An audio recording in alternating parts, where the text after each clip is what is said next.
Hi, this is Phil, and I'm here to tell you all about the Capes and Lunatics Patreon. Get early access to all of our interviews, including the monthly Chichester chats with writer and comic book legend D.G. Chichester, new episodes of classic Capes and Lunatics shows, including The Quantum Zone, This, That, or the Third, and many, many more specials, all completely uncensored. Access starts for $3 a month, full video when you pledge $5 a month. Check out the link in our show notes or go to patreon.com/CapesandLunatics. Hope to see you there. Who? Stilt-Man? What? Hello everyone, welcome back to another episode of the Daredevil Podcast. I am Phil. Joining me, as always, it is...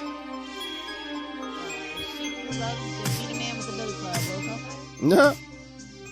Glad you can admit that. Alright, yes, and here on the WNO we'll start our first episode of Canon Fodder Summer with, that's right, Stilt-Man, of course.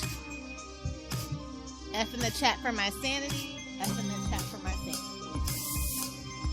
That's right, because this time we're going to cover his first couple appearances in Daredevil number 8, 26, and 27.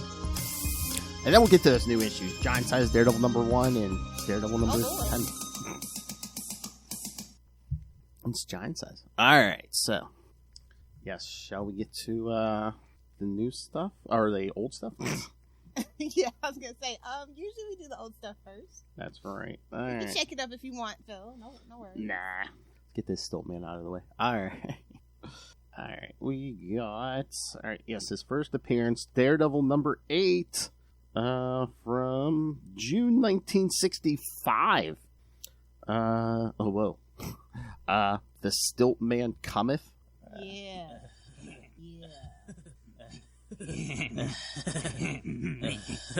Alright. Writer, and of course editing himself, Stan Lee.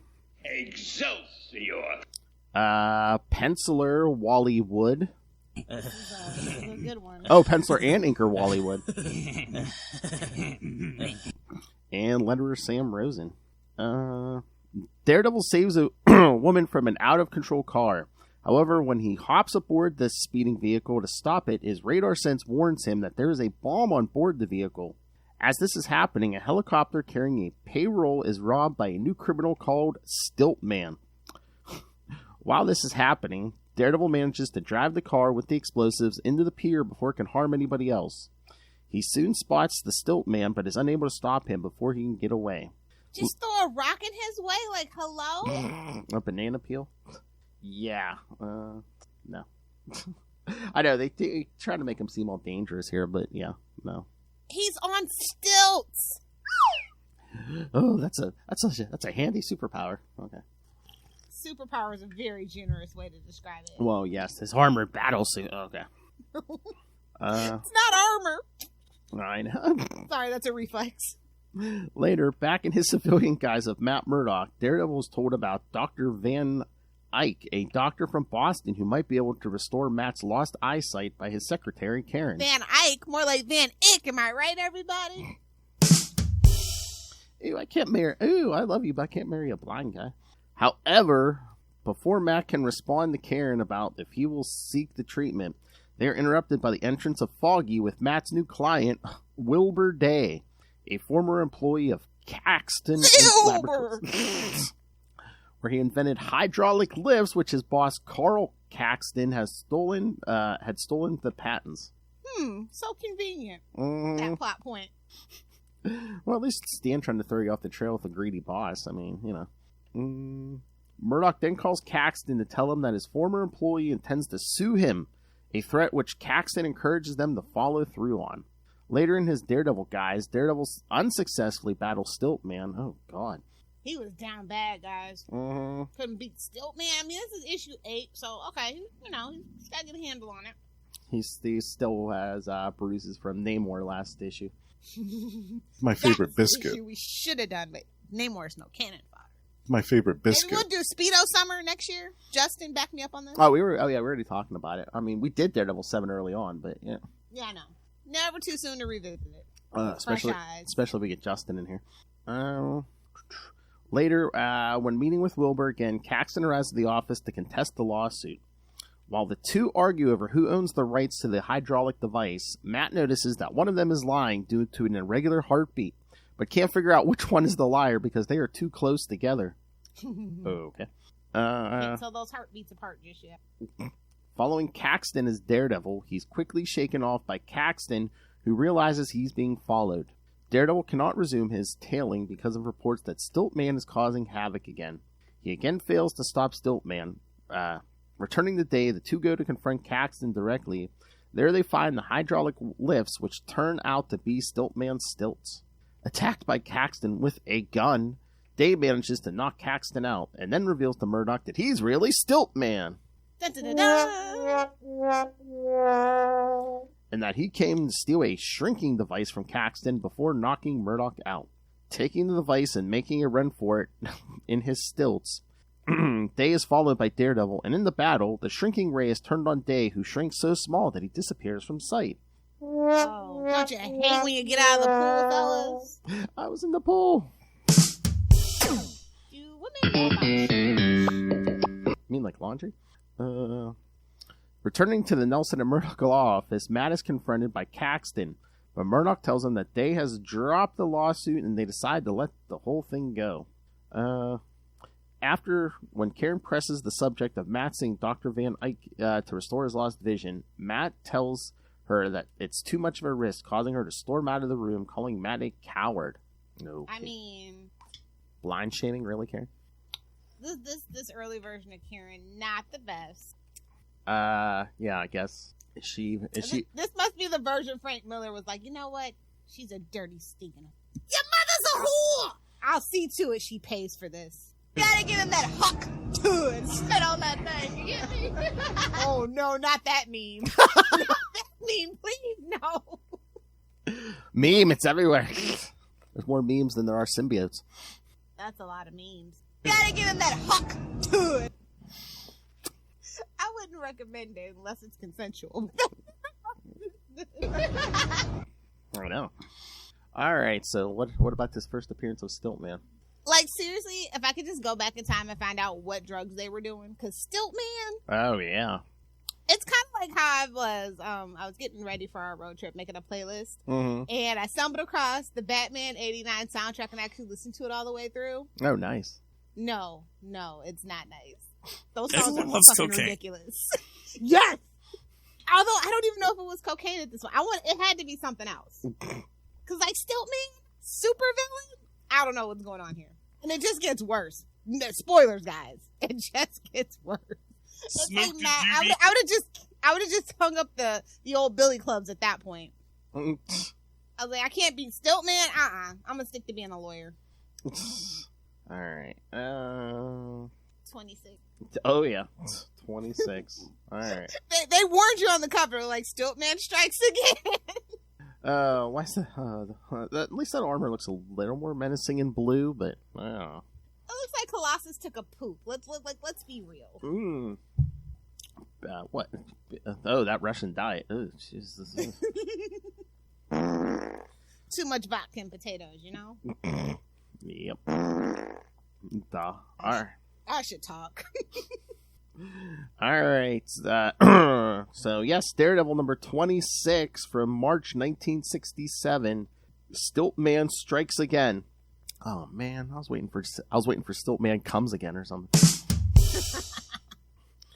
Comic Book Code Authority wouldn't let it slide, bro. Exactly. All right. Writer Stan Lee, penciler Gene Colan, inker Frank Giacola, and letterer Artie Simic. Doesn't list an editor, but I'm assuming it's Stan Lee. All right.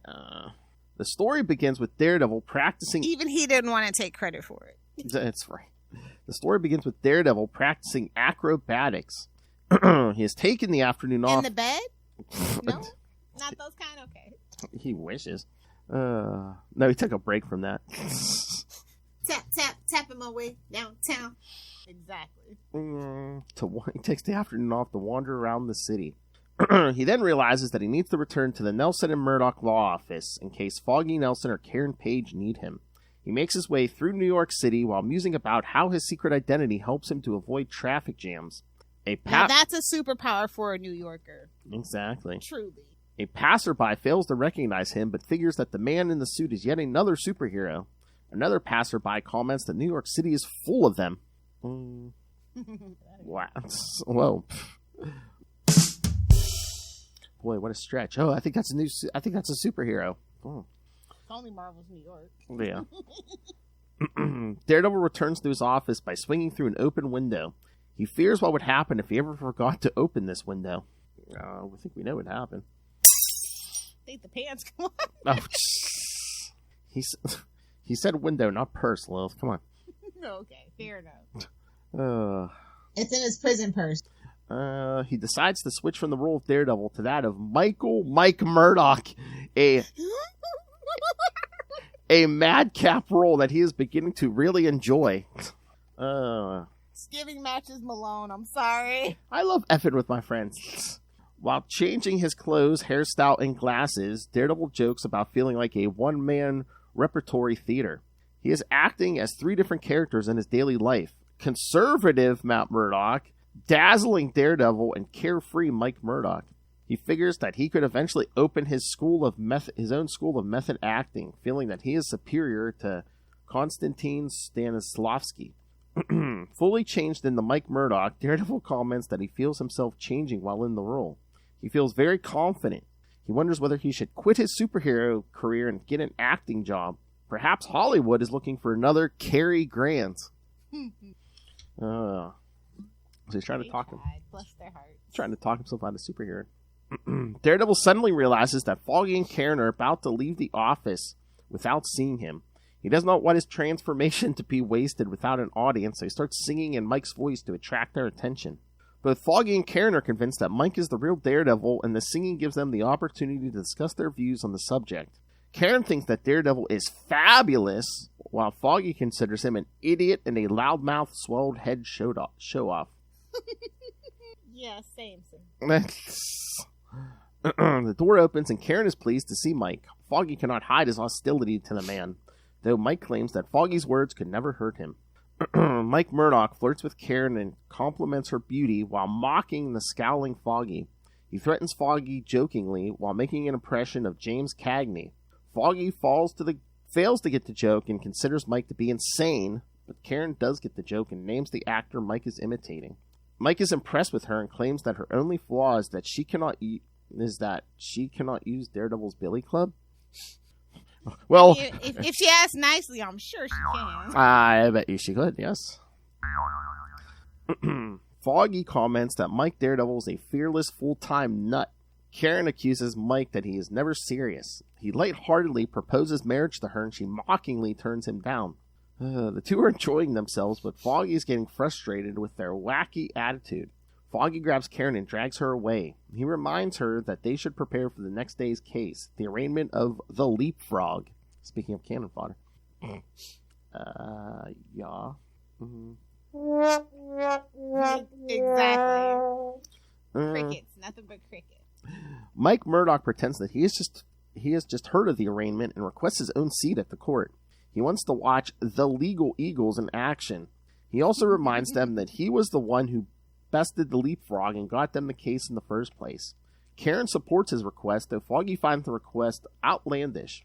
Foggy drags Karen out of the office. So Matt's not going to show up for work, but Mike's going to sit there and watch. You know how it is. Some days you just need a wrist workout. Oh, jeez. What? I wonder if my wrist is ready for that.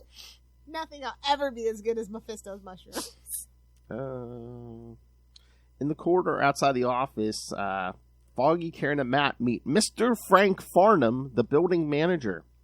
He is effectively their landlord. He wanted to see them for some reason.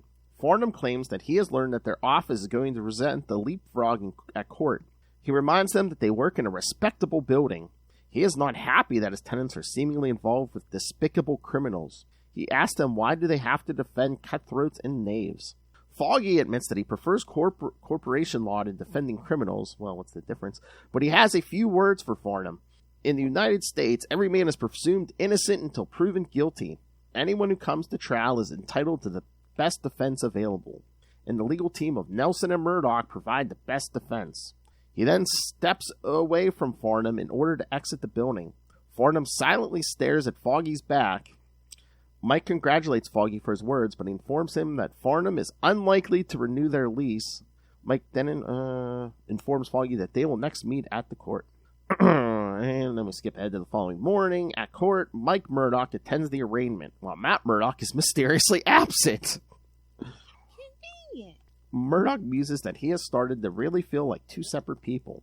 He fears that he might end up in a funny farm, insane asylum. The crowd at the court are surprised that Foggy Nelson is handling the case instead of Matt Murdoch, and speculate on the reasons of Matt's disappearance. One person speculates that Foggy is tired of Matt always holding the spotlight and now wants his share of publicity inside the courtroom. Mike Murdoch pretends to be bored. Karen speaks to him and reports that his brother Matt was supposed to handle the case, but then asks Foggy to replace him. She does not know why Murdoch thinks to himself. She does not know why Murdoch thinks to himself that he decided to attend the court as Mike, so Matt had to go missing. The Leapfrog attends his trial while wearing a civilian suit. The district attorney presents as evidence against him the shoes of the Leapfrog suit and explains how they work. The Leapfrog claims never to have seen the shoes before and never to have worn the suit. He claims to have a severe fear of heights. Mike loudly asks why the district attorney does not measure whether the defendant's feet are the same size as the shoes. He gets into an argument with another spectator, and Karen warns him that the bailiff will evict him from the courtroom.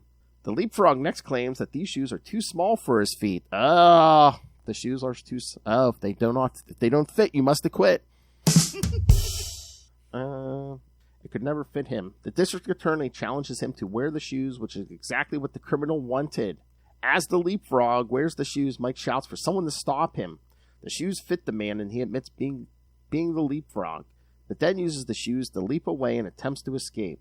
The Leapfrog breaks through a window and discovers he has made a fatal mistake. His shoes have to be tightly fastened on his feet to work properly, but the district attorney had somehow removed the fasteners. The supervillain is falling from a great height, while one of the shoes falls away.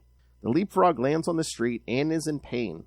His single shoe broke his fall and saved his life, but one of his legs is now broken. He hears someone calling him a fool for failing to wait for his rescue and discovers someone towering above his body. He looks up and discovers that his would-be savior is the Stilt-Man, who the Leapfrog considered to be deceased. The Stilt-Man explains that he had read about the Leapfrog's capture and decided to help the man escape. Stilt-Man was looking for a partner and thought the Leapfrog could join him in a new career of crime. Yeah. And the history books will say they were just roommates. Oh my. They could have been an unbeatable team if the Leapfrog had not ruined the plan by bungling everything like an amateur. Yes, unbeatable team. Inside the court, Mike Murdoch smilingly tells Karen that it's his time to play the hero. In his haste to leave the courtroom, Mike almost collides with another man. They get into an argument and threaten each other, but Mike runs away. He has had considerable trouble capturing the Leapfrog and worries that the villain will get away. He quickly changes to wearing his Daredevil suit. He muses that this was Foggy Nelson's big chance to handle a defense case, and he does not want Leapfrog to ruin it. Swinging out of the building, Daredevil overhears crowds speaking about the Leapfrog being injured. He initially thinks his presence is not needed, but then discovers that Stilt-Man is on the scene and decides to confront him. On the street, the Leapfrog is immobile and possibly unconscious. The Stilt-Man tries to lift him in order to escape with him and get some medical help for him. The Stilt-Man is convinced that Leapfrog's injuries are treatable. The Stilt-Man sees Daredevil approaching and switches his attention to his old foe. He apologizes to the Leapfrog for leaving him behind, but he has an urgent matter to attend to. Daredevil attempts to attack Stilt-Man, but Stilt-Man easily shifts his height to evade the attack. The two start the fight. Stilt-Man seizes control of Daredevil's cable and starts swinging Daredevil around. He informs Daredevil that the Stilt-Man's battle suit has been modified since their previous encounter and now has twice its previous strength. Oh, so it has the strength of two dumbasses. Okay. I was just thinking that. He throws Daredevil against the building, and Daredevil struggles to hold onto a ledge to avoid falling to his death. Stilt-Man draws an energy weapon and seems to fire at him, but was actually aiming at the wall next to Daredevil and uses the shot in an attempt to intimidate Daredevil. As the wall seems to be on fire, Daredevil uses his cable to escape and to launch a counterattack. He kicks the Stilt-Man, but it seemingly has no effect. The Stilt-Man claims that his protective armor is too strong for Daredevil. Daredevil answers with a more powerful kick. The kick causes the Stilt-Man's head to collide with a nearby building. The story is then interrupted by a flashback, which explains how Stilt-Man managed to return from the microverse. Yeah, it wore off. In the flashback, Stilt-Man has been hit by a shrink ray. Spoilers, Philip. I know. He shrinks away in front of Daredevil while his voice gets weaker. Then he disappears completely, leaving empty space behind. He spends the subsequent period in a state of timeless limbo. Eventually, the effects of the shrink ray wore off and Stilt-Man regained his normal size. He reappeared in the spot where he had vanished, realizing that he had been away for many months. Stilt-Man considered this a harrowing experience, but he was healthy and still had control of his stilts. He decided to design a stronger armored suit for himself. I would hope so. This is one thing. He designed a stronger armored suit for himself before returning to a life of crime. The scene shifts to the night scene. Outside the Nelson and Murdoch office, the masked Marauder uses an armored truck and a hydraulic lift to enter the office through an open window. His past encounters with Daredevil have convinced the villain that his enemy is somehow connected to Nelson and Murdoch. He searches the office for clues concerning the hero's true identity. He is certain that Daredevil is neither Foggy Nelson nor Matt Murdock. One man is soft and flabby, the other one is blind. Oh yeah, no one ever accused Matt of being soft. Yeah, he's got that stamina. Mm-hmm. But they must be aware who Daredevil is. An hour later, the masked Marauder has found nothing. He tells his gang to depart with the truck. He takes off his mask and reveals his true identity, that of Frank Farnham. That's right, kids, the landlord. It just keeps getting worse. Farnham is determined to keep spying on Nelson and Murdoch until he finds the truth about Daredevil.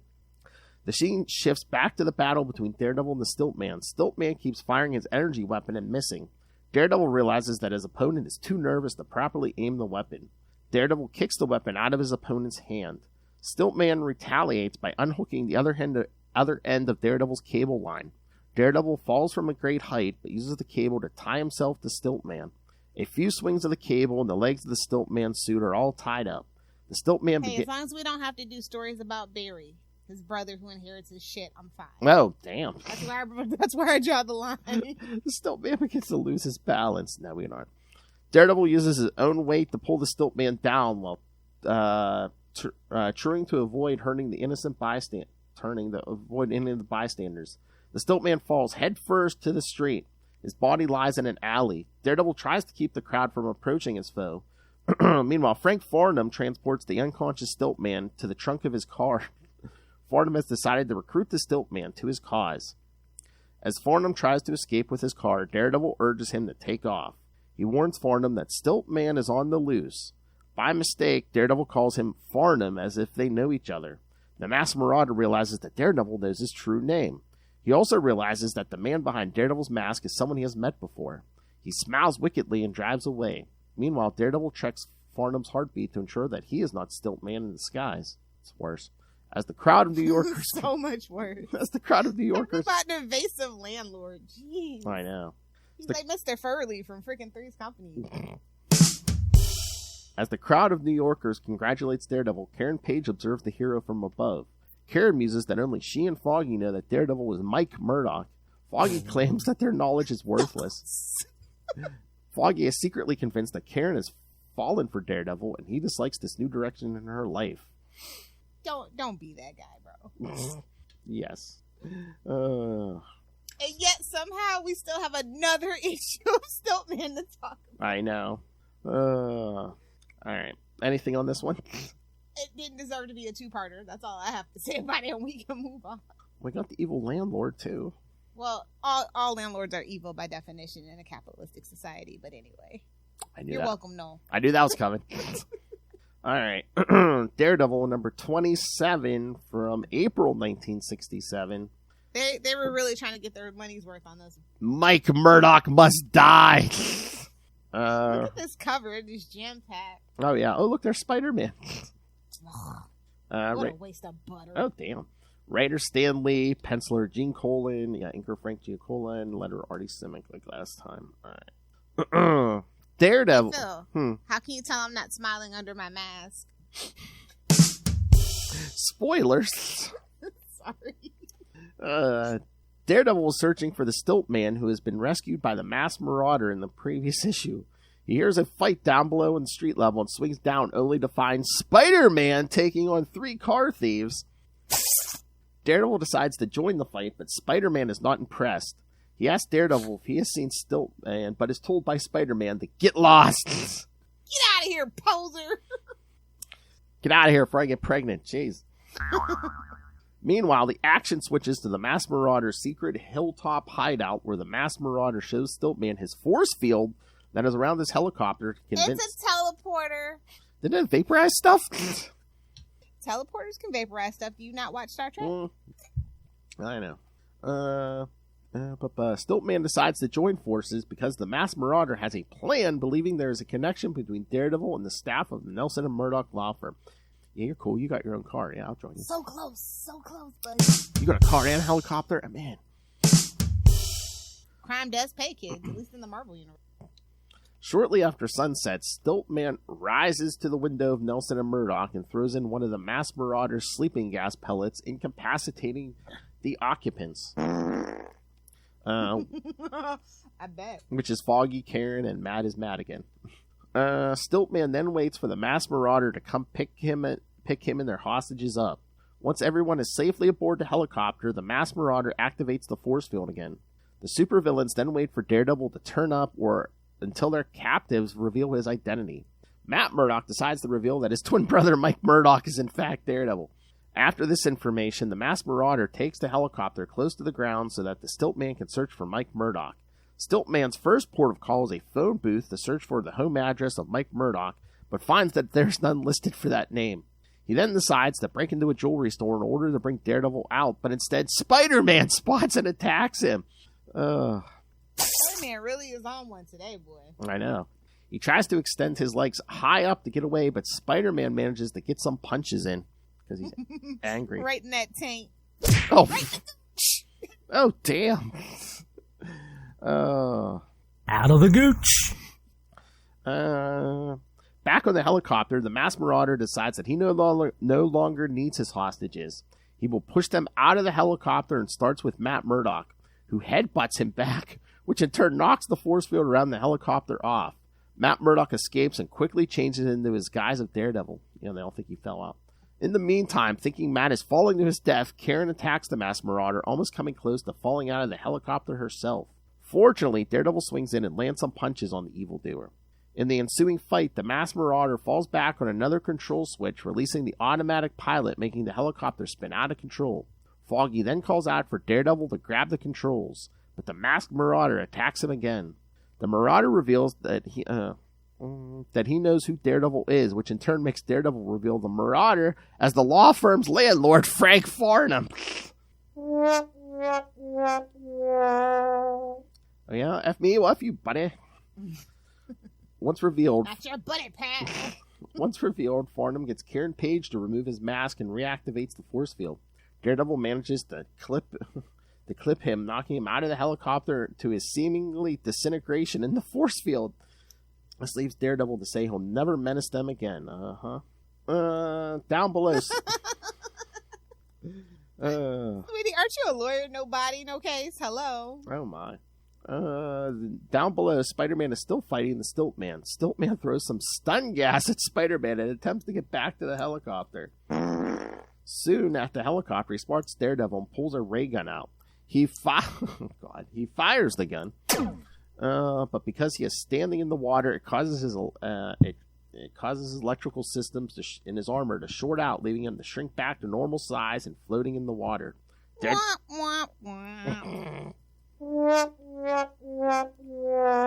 Daredevil leaves him for the police to haul him out because it has been a busy day for him. Poor Spider-Man. They went and drug him into it. I know. This is the first time Spider-Man. Every time you want to close the page there at the book, you're like, oh, Spider-Man's still here. Okay, I'm going to keep reading.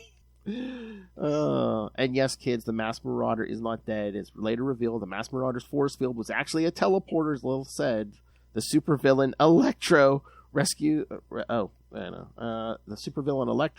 Stilt-Man from the water and recruits him to his emissaries of evil. Boo. And Daredevil Annual 1. When the Sinister Syndicate and Sinister Six are busy. All in jail, actually. All right. So, thoughts? Yeah. Why? Dear Stan in heaven, why? Why would you do this to us? You shrunk him away. You could have left him shrunk. Exactly. And whoever decided to bring him back, they could have let him be dead. It was Stan! He wrote them all. That's what I'm saying. Like, bro, let it go. It's okay. We have stilts. I mean, at least he could have came back for the microverse with, like, funky powers or something. I'm glad he didn't. No. It's just what a waste of a villain. I mean, a battle suit that extends your legs, I'd get my money back. Or I'd kill the suit maker, personally. Oh, damn. Yes, the little Hellfire method. Have we tried killing them yet? Not trying. We're gonna succeed. I know. Okay, let's get to the main event, what we came to talk about. Do you want to talk about 10 as well, or just Giant-Size? No. I thought I saw 10 on the list, right? Yeah, no, we can talk both. Yeah, no. Okay, I just want to make sure. Yeah. All right, so. Okay, Giant-Size Daredevil #1, but volume 2. Shh, don't tell anybody. It's from Kingpin's perspective, and I like that, but that's where me liking it kind of stops. Oh, damn. Okay. Like, I don't feel like they went far enough with it. It felt like one of those weird, like, exposition one-shot. It felt like that Spider-Boy, or that Superior Spider-Man, where it's a flashback, and you're like, okay, and then you're like, okay, and then they push us off to Daredevil #10. Well, I was gonna read that anyway. Like, you made this a giant size just to reprint a Frank Miller story? Okay, whatever. Yeah, it's kind of like a setup, and then it it's goes. like, babes, we had an issue 9 we could have done this in. I get your money. The art is good, but it's just like, yeah, I really feel like they did that for the reprint. And isn't it ironic that the 2 editors, they're like, both rest in peace, gone. Yeah. And it's Frank Miller, and it's like, wait, Frank Miller better not start writing for Marvel again. I promise you, I will. The Ultimate Spider-Man book will be the only book I read. Oh, my. I'm not supporting that. Sorry. That's what I feel like. Like, he's done all these variant covers, and all of a sudden they're doing this reprint out of everything Yeah. that the Kingpin has ever done. I mean, I'd rather have a D.G. Chichester story reprinted, to be perfectly honest, if we're going to do a Kingpin reprint. Yeah, what a big Daredevil. I mean, a big Kingpin story about Daredevil 300 or something. Exactly. It was just really odd. The main story was okay. The art was okay. And I love that it's from Kingpin's perspective. But, like, honestly, what's the point? This is a cash grab. But it's like you said, it's like the main story, shout out to Sal, the main story of the book is doing so many interesting things, and it feels like we took a step back in the storytelling point. And I'm like, but babes, you wrote this. You didn't have to, like, Sal, you didn't have to write it. Like what? Like, why are we taking a step back? Like, maybe, I don't know, maybe it was editorial. They didn't want to get weird, things to get weird like it is in the main book. I like the weird that's going on in the main book. It kind of has to happen to facilitate that status quo reset that we so desperately need. I mean, it kind of, again, it is the weirdness because our Kingpin's possessed, but it's like, yeah, again, it's a lot of setup. It's like, and it's like, obvious trap is obvious, and Daredevil and Electro are really going to walk into this? Really? I mean, I get it. We're setting It's like a box with a string on it with like a piece of candy under it. Like, come on. Yeah. I mean, I get it. We're setting Kingpin back to status quo, but Did we have to, though? Again, that's the whole question that we should ask ourselves. Just because you can, should you? Well, like you said, I mean, we could have did this in the main book. I mean, give us a one and done in the giant size. Yeah, and like I said, like it was only giant size because they wanted to reprint a story. Instead of telling a whole actual expanded story, we get a reprint. Like they have been doing so good with the giant sizes lately. Or we could have got an anthology of people who wanted to write Kingpin stories and his return and his clawing his way back up to being the king of the underworld. This just feels so sudden. Like there's no build up to it, and it's just so unfortunate because I love Kingpin as a villain. Well, not Daredevil's villain necessarily all the time, but I love him as a villain. Well, now that he's out on the X-Men stuff, it's like, well, what are we going to do with Kingpin? Let's just put him back where he was. And that's what they do every single time. And, yeah. You comic books do have to go back to a status quo of sorts, but it's like, did we really have to do this? Like, there were so many other people that could have filled that vacuum. They were doing so many interesting things with the Gang War story that it was like, do we really need Kingpin at this point? Yeah. But again, they always eventually set the major players back to status quo. But it's 2024. We don't have to do this. I know. Subvert expectations in an actual meaningful way. You know what I mean? See this week's Superior Spider-Man. Yeah. We'll talk about that on Ultimate Spider-Cast one of these days, I assume. Yeah. That's my only complaint. It's like, yeah, okay, cool. Kingpin story from Kingpin's point of view. So I kind of wanted that for a while. Like, it's interesting, but it's like, Yeah. if we could have just kept it with like the interesting way that we were telling Matt's story and make it like that way from Kingpin's perspective, because he is possessed. Mm-hmm. So like, why is it so bland? Is it the demon tempering him down, or is he tempering the demon down? Now that's what we really gotta ask ourselves, because Kingpin is evil. he's evil incarnate. If they were actually ever willing to go there, like if you really think about the things that he's done, he's willing to do. Like, they used to make Kingpin a nasty piece of work back in the day, and then they, like, stopped for some reason. Yeah. You kind of made him, like, almost, like, honorable. It's like, no, that's not him. Like, even if it was just making the guys work on Christmas Eve, that kind of thing. You know what I mean? Like, we don't even get that anymore. No. I mean, just, is it like that Angel episode? The demon's like, let me out of here. This guy eats too many beans. Exactly. He's like, I promise you, the demon's like, this is not even me. This is him. Oh, yeah, I think that's kind of like sort of the point of the story. It's just like, oh, yeah, you know, the demon's just basically giving Kingpin an excuse. Wish fulfillment, yeah. It's giving Genie in a bottle, to be quite honest. And I mean, and we did more in the regular issue in Daredevil 10 than we did in the Giant-Size. Exactly. It's like no tea, no shade to issue 9, but this could have been issue 9. Yeah. You're really going to miss anything if you would have made this issue. And I know they like round numbers to be like giant size, you know, leading up to stuff, but let's just buck tradition at this point. Yeah. It's not working, people. But it's like we did so much more in issue 10 than we did in Giant-Size, so what was that extra $2 for? The Frank Miller reprint? Yes, that's exactly. I'm telling you, Frank Miller. He He better not come back writing Daredevil. He better go write something I ain't reading. Oh, jeez. So that's all I gotta say about it. He better go write some damn Avengers or something. Sorry, Avenger fans. I'm gonna put it off on you. But yeah, let's get into Daredevil number 10, because I think that it was a really good story. I liked it a lot. And it didn't need the build-up of Giant-Size. I'm sorry, it didn't. It helped, but it didn't need it. Yeah, no, it didn't need the build-up. It's something about Matt and a priest collar. I don't know. Oh boy. Yeah, boy. I don't know how to tell you this. When is this? No. August 9th, Ghost Rider Wolverine, Weapons of Vengeance Elf. Oh no, that's Benjamin Percy. Okay, maybe. Oh, is he just doing a variant cover? I thought he was writing it for a second. Yeah, I was going to say, he's been doing a lot of variant covers lately. That I'm okay with, because those are the variants I won't buy. I'll pull a Russell and I won't buy those covers. Yeah. Except for the Scrooge McDuck. I'm not going to lie. I like the Scrooge McDuck variant cover. I thought he was writing for a second. Okay. No. I would have been bitching about that way long time ago. I don't get variant covers. So issue 10 is just like, oh, finally, Kingpin and Daredevil, something we've been waiting for a while. And it's like, oh, we both have a little secret, do we? Oh, God. Yeah, oh, well, is this another thing so Kingpin can remember Matt's Daredevil again? Because the demon must have told him. Do we need that, though? Again, status quo, I guess. I don't know. And I'm just like, I'd much rather have, like, an issue about Mary than Kingpin. But I mean, unless he's going to forget once the demon's gone, but I don't know. I like that idea. I hope they stick with that idea, because I've never, the idea of Kingpin knowing has never sat well with me. And I mean, I would love for Mephisto to make an appearance, but I can't do another deal with the Devil story until they fix the first one. I mean, they used the purple children last time, but yeah, still same difference, basically. Ugh. But yeah, I don't know. It's when he finds out where, quote unquote, Fisk is hiding, and they team up with Elektra. I like the fight scene, so it's really good, really cool. I think the art is very good in this issue, but did Kingpin go on a diet? The proportions were slightly off in some scenes, yes. I love the cover though, but the cover didn't live up to the story. Like, he doesn't feel like beaten and downtrodden, and that's what Matt absolutely needs to be hit rock bottom. Like, I feel like even prison wasn't rock bottom for him. Like, in this persona that he has to hit rock bottom in order to really like snap out of it and get back to being Matt. Do you know what I mean? Yeah. All of this is just like it's like a baptism of sorts.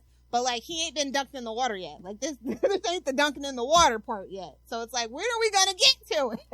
Is it the kid? You killed my father. Yeah. And they got to pile a couple more things on before he's at his absolute breaking point, in my personal opinion, because that's just the nature of things. But yeah. It's still a good build-up. Like I said, the fight scenes were great. I really enjoyed the characterization. I felt like the character dynamics were handled a little bit better in this issue than in Giant-Size, because that Kingpin, he felt a little out of character. Yeah. That's all. But yeah, 10 was superior. Yeah, again, it was better than Giant-Size. And I want to say, I just want to commend Sal for keeping it kind of somewhat street level, but also still finding a way to make the quote-unquote supernatural and mystical still feel like relevant and grounded, which is something people have had trouble with when doing Daredevil, that mission creep, that power creep. You know, it's like the hand is kind of sort of mystical and kind of not, and you know, people get lost in that, but I feel like Sal has really been handling it very well, and I love the balance that he's crafted oh yeah the story. So yeah, that could have went way wrong. Totally. Like I really enjoy Sal's run so far. Yeah, I really do. I can't stress that enough. But I would have, honestly, instead of bringing Kingpin back, I would have loved to see him put his twist on Daredevil and give him a new villain. Instead of bringing Kingpin back, especially like within that first 12 issue thing. Like, I think that he should have had, I don't know if that was an editorial mandate. It kind of feels like it, to be perfectly honest. Well, I feel like he should have had like the first like 18 issues to be able to just literally go ham and give him a new villain, get his shekels, in other words, and, you know. So I do feel like they're kind of undercutting him a little bit if that wasn't his choice to bring him back on his own. I mean, I think eventually the orders were going to come down and bring Kingpin back, because Born Again is going to be coming out next year. Yeah, that's the one thing that's kind of been hanging over everybody's head at this point. Yeah. But at least they cut it down, so it's like, if it does well, that's great. It's going to give them time to build on it and make a better season 2 or whatever it is. If it's not great, good. It won't affect the comic books. You know what I mean? Like 9 issues is no way it's going to affect the comic books. That's the thing that I'm really worried about. I'm just like, I don't want to go backwards. You know what I mean? I know. Well, yeah, those are my thoughts. Yeah, well, those were my thoughts. All right. Anything else? Nope. All right. Well, next time for episode 69, which you should be getting in about 2 weeks, because, yeah, Daredevil's coming out early in July and August. So, all right. So for episode 69, you're going to get Elektra 6 through 9. We're going to go back to that 1996 series and do Elektra 6 through 9. So lots of 6s and 9s there. We had to. And, of course, Daredevil 11. So, all right. Curious to see what that looks like, seriously. What? Oh, yeah. Because we, you know, of course, every issue is a cliffhanger until the end of the arc, you know? Yeah. All right. So, yes. So, send us your thoughts on all of those. The Elektra hail. And, of course, the new Daredevil issue. Email us, CapesandLunatics@gmail.com. Or call the voicemail, 614-382-2737. That's 614-38-CAPES. And you can find all things Capes and Lunatics, episodes, social media, merchandise. Get your brand new Capes merch with all the new logos, or get the old stuff. Be a hipster like me and Ray Ray. That's right. Like Ryan. I'll have to tell you that story. All right. All right. So, yes, get the merch. Get the, again, there's a Cash App link if you want to rain the money on us. Make it rain. Treat us like that young girl dancing in a Frank Miller comic. She looks like she was just working a They are bringing back pole Sin down at City, Divas. And again, yes, you get in that or in the Patreon, where yes, you never know what you're going to get. Capes and Lunatics Unhinged. That's right, something different, uncensored every month, especially this year with the Dangerously sober and sexually frustrated Lilith Hellfire. So you know it's gonna be a good time. So. Yes, so find it all at tubespace.io/CapesandLunatics Podcast Network. It's tubespace.io/CapesandLunatics Podcast Network. Or just get right to Patreon. Patreon.com/CapesandLunatics. More vicious and brutal than ever. All right. Lilith, where can people find you? You know, just friend your favorite internet granny on Facebook or Instagram or Threads or TikTok. You know, Lilith Hellfire 69 at TikTok. Hey. You know, whatever. No big deal. Don't worry about it. Oh my. Come on, get your head out of your butt, buddy. Either do the 6 or do the 9. That's a mouthful. It's so salty. And petty. Somebody's muffin's getting buttered. That ain't my business. All right. Thank you for joining us again. We'll be back probably, I think, in about 2 weeks. So, Merry Christmas, kids. Early devil you know next month. Christmas in July. Christmas in July. What's your present? A fusty Electra. Here you go.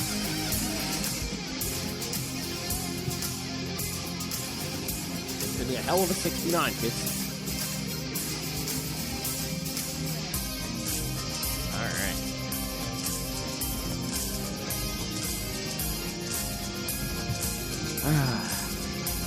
Poor Stilt-Man.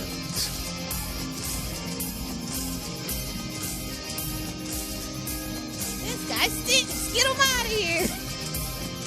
Stick him in the mold. Stick him in the microverse. No, stick him in the trunk of the car or the river.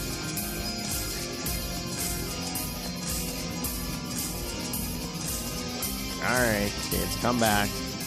Remember, it's better to be with the devil you know than the devil you don't. Speaking of the devil, you know, love that they named that issue that. Act like she don't like Stilt-Man. She likes him tall. No short kings allowed.